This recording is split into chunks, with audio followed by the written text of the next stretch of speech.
Now I'm going to give you some other definitions for matrix vector and vector matrix multiplication. The dot product definition of matrix vector multiplication is this. The product m times u is the R vector v such that entry R of v is the dot product of row R of m with the vector u. So to calculate the matrix vector product using this rule, we would take the dot product of the row 1, 2 with this vector, the dot product of row 3, 4 with this vector, and the dot product of row 10, 0 with this vector. And those dot products are the values of the entries of the resulting vector. Here's a simple example, downsampling. So perhaps I have a large, high-resolution image, and in order to put it on a website, I want to downsample. I want to get a lower resolution image. Here's how I do that. Each pixel of the low-res image corresponds to a little grid of pixels of the high-res image. And it's the intensity value of the pixel in the low-res image is computed as the average of all those little pixels in that grid. Now, averaging can be expressed as a dot product.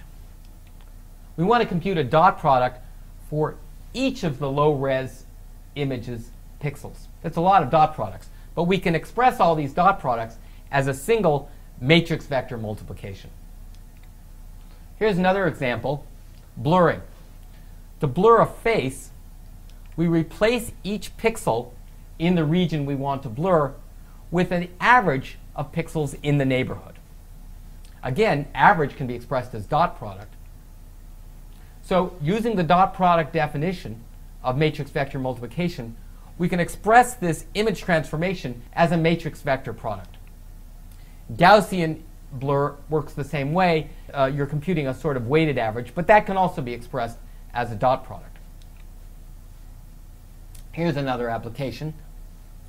Earlier we talked about searching for a short audio clip within a longer audio segment. These audio clips were recorded digitally, so they really consist of numbers arranged in a sequence.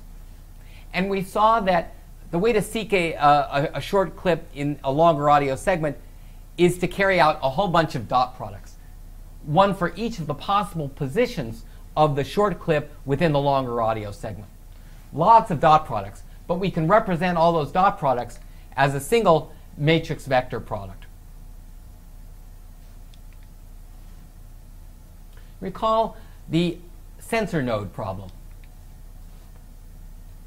We wanted to know how much current is consumed by each hardware device on the sensor node. So we used test periods, a series of test periods. In each one, we measure the total power consumed during that period. And for each test period, we have a vector that represents how long each hardware component is on during that test period.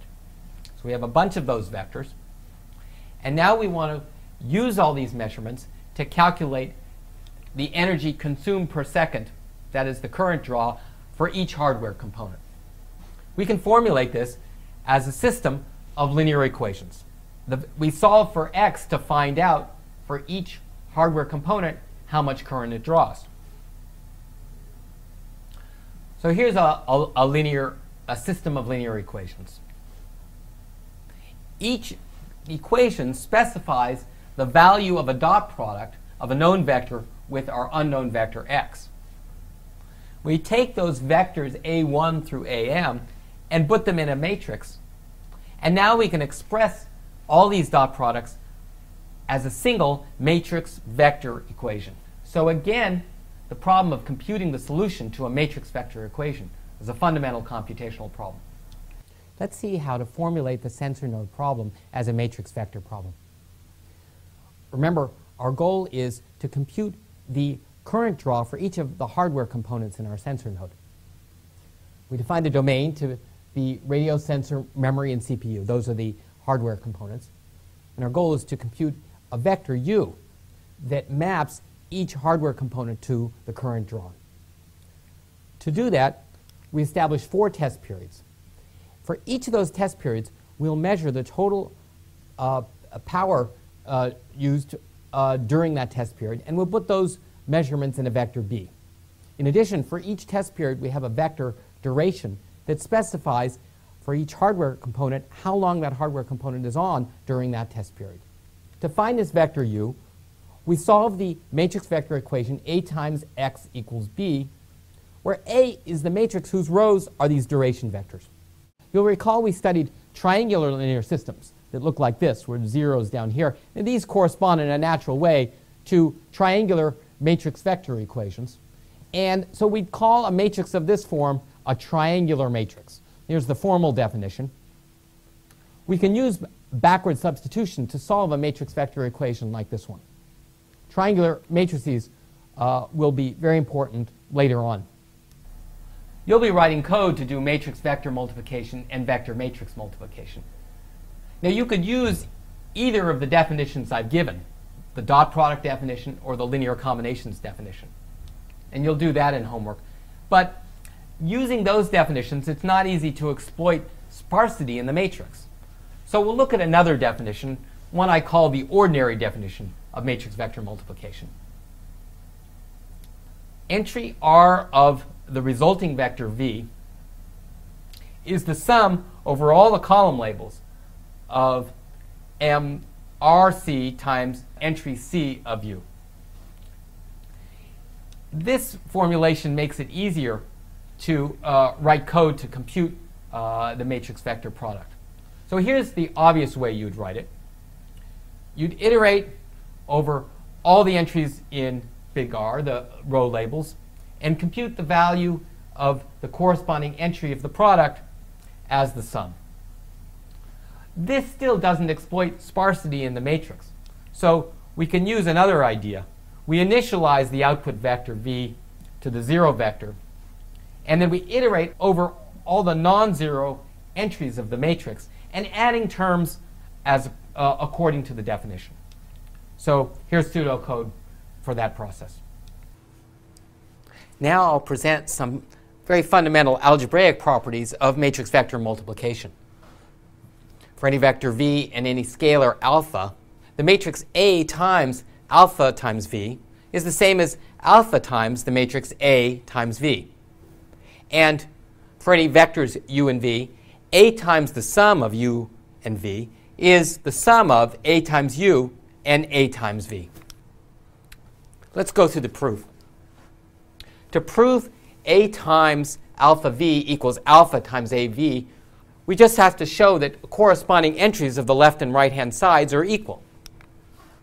That is, that entry I of A times alpha V equals entry I of alpha times A times V. Well, let's write A in terms of its rows, A1 through AM. Now, by the dot product definition of matrix vector multiplication, entry I of A times alpha V is the dot product of row I, AI, with alpha V. And that's equal to alpha times the dot product of AI with V by the homogeneity of dot product.